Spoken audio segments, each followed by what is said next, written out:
Hey everyone, welcome back to Walk and Study.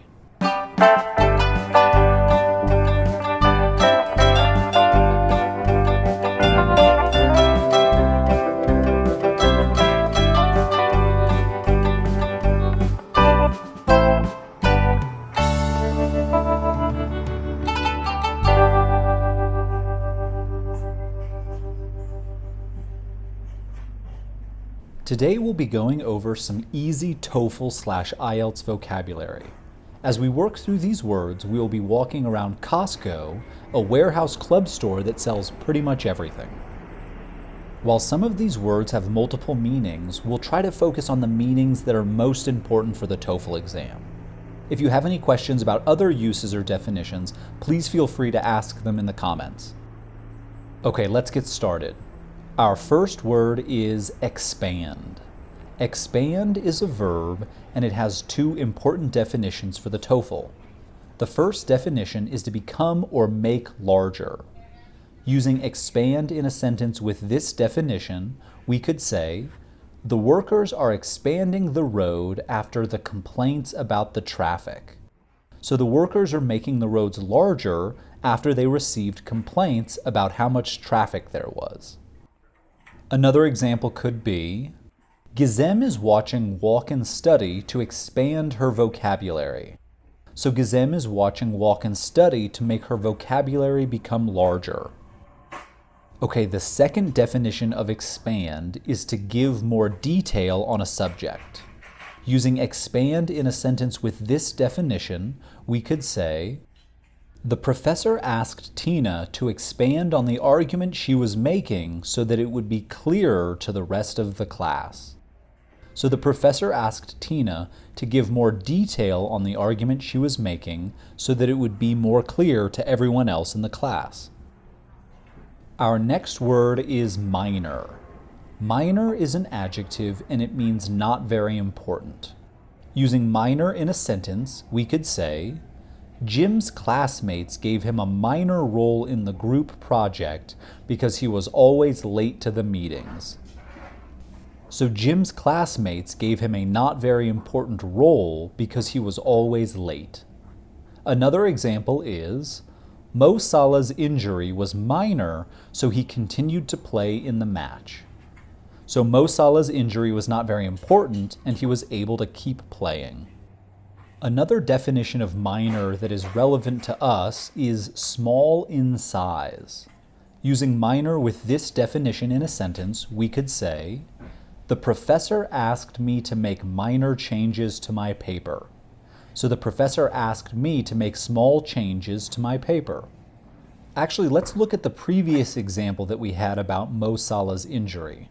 Our sentence was, Mo Salah's injury was minor, so he continued to play in the match. We can interpret this sentence as Mo Salah's injury was small in size, so he continued to play in the match.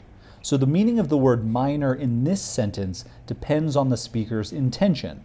It could mean either small in size, or it could mean not very important.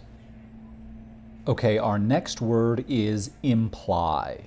Imply is a verb, and it means to communicate something indirectly or to hint at something.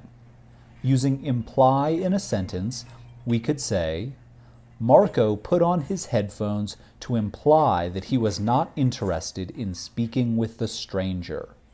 So Marco put on his headphones to communicate his disinterest in speaking with the stranger without actually telling the stranger that he didn't want to talk to him.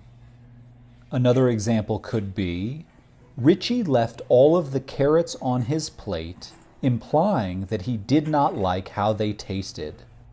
So Richie left all of the carrots on his plate, hinting or indirectly communicating that he didn't like the way they tasted. Our next word is individual. Individual is an adjective, and it means single or separated.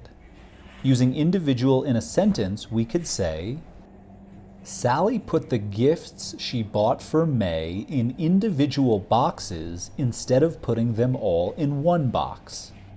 So Sally put the gifts in single separate boxes instead of one box. Another example could be, Every student received an individual bag that contained classroom materials. So each student received separate bags that had classroom materials in them. Our next word is occur. Occur is a verb and it means to happen. Using occur in a sentence, we could say, the concert won't occur due to the bad weather. So the concert won't happen due to the bad weather. Another example is, the American Revolution occurred before the French Revolution. So the American Revolution happened before the French Revolution. Our next word is react. React is a verb and it means to respond or behave in a particular way in response to something.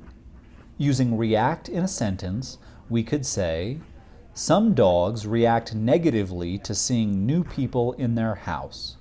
So some dogs respond negatively to seeing new people in their house. Another example could be, Jackson reacted to the criticism he received in a calm manner. So Jackson responded to criticism in a calm way. Our next word is assist. Assist is a verb and it means to help or to aid. Using assist in a sentence, we could say, Felix and Zhao assisted their uncle in his apple orchard. So Felix and Zhao helped their uncle in his apple orchard. We could also say, Walk and Study tries to assist students who are learning English. So Walk and Study tries to help students who are learning English.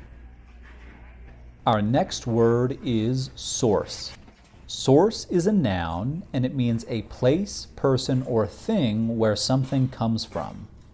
Using source in a sentence, we could say, Spain is the world's largest source of olive oil.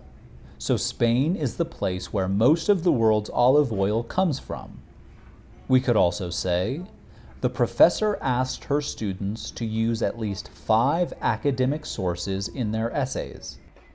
So the professor asked her students to use information from at least 5 academic books or articles in their essays. Our next word is region. Region is a noun and it means an area or space and it's often used to talk about land. Using region in a sentence, we could say, the Bordeaux region of France is very famous for its wine. So the area of France called Bordeaux is very famous for its wine. Using region in a sentence where we're not talking about land, we could say, the professor taught her students which regions of the brain are responsible for speech. So the professor taught her students which areas, parts, or spaces of the brain are responsible for speech. Our last word is construct. Construct is a verb and it means to build. Using construct in a sentence, we could say, Mohammed and Javier constructed a new swimming pool for their nieces and nephews. So Mohammed and Javier built a new swimming pool for their nieces and nephews.